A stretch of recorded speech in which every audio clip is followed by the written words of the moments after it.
Tanse, Aninchiga, Oshte.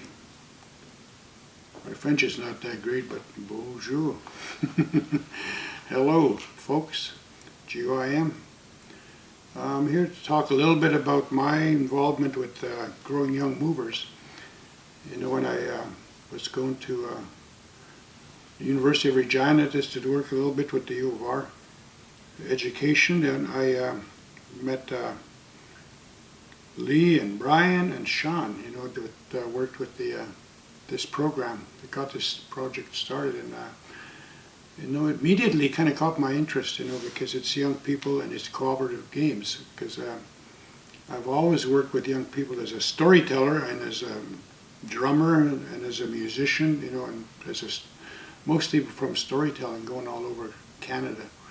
So when I started seeing young people playing like without fighting, right, you know, because I was raised a little rough myself as a child, and there was always potential violence in our play, because when you're at a residential school, you know, you don't have your community there, your parents and your uncles and aunties. You just have pretend parents and pretend family.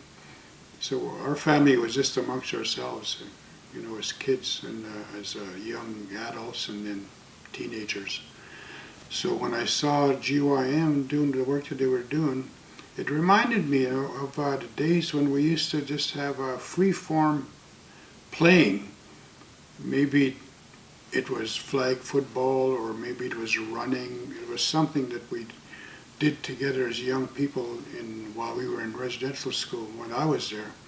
So when I saw that, and there were also the next generation was there, the little older boys and girls, and I thought, this is so beautiful that this is happening at this day and age, when back in my day we really just were finding a way to release, you know, a lot of tension, a lot of frustration of being removed from our families and our communities. You know, that's what I had to go through.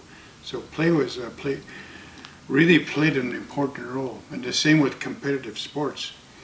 You know, I don't really see too much difference between the two, other than one is about winning and losing, but it's all physical. It's very physical. You have to find a way to get things out of your system, or find a way to have fun in a proper way, you know, without having to feel bad, you know, because you lost the game, you know.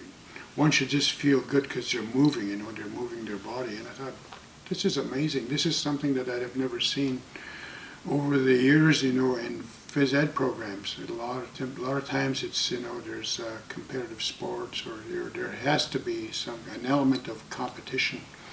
And life is competitive enough as it is, you know, without having to create programs like that.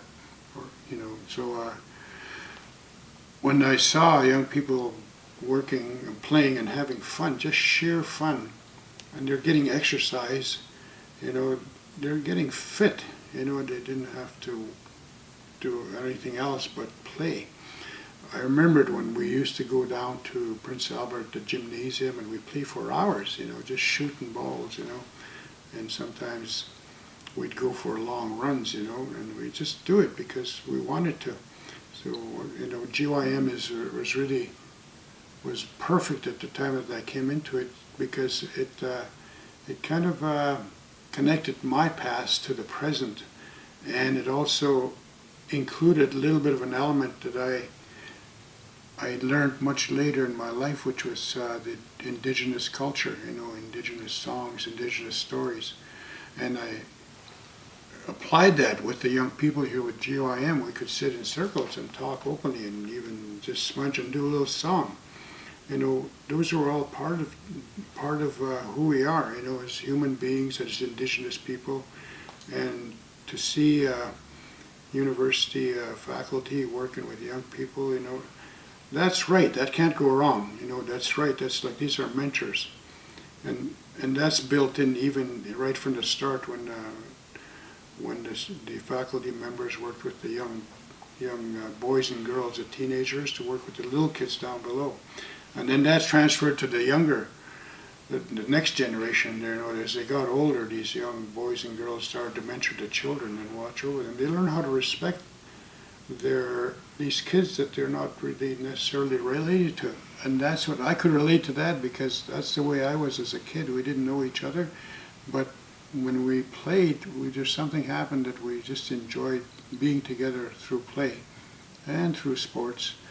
And so when I saw that, I thought that's brilliant. And then as they get older, these kids, they start getting a little bit of work from mentoring. They get a little bit of a stipend, you know, a little money. And when I was growing up, we had to darn well find a way to make money. And we either shoveling snow, looking after a garden, or sweeping leaves in the fall. You know, in residential school, we had to find ways to make money. So this is built in already in this project, you know, which will just growing young movers. You know, it's just built in already. And I thought, well, that would be good to have that when I was going to university, or when I was going to high school, or, you know, just becoming a young leader myself. You know, because I love sports. I love moving. I have to move, you know.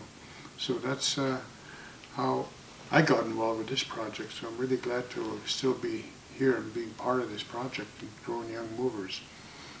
Let's move.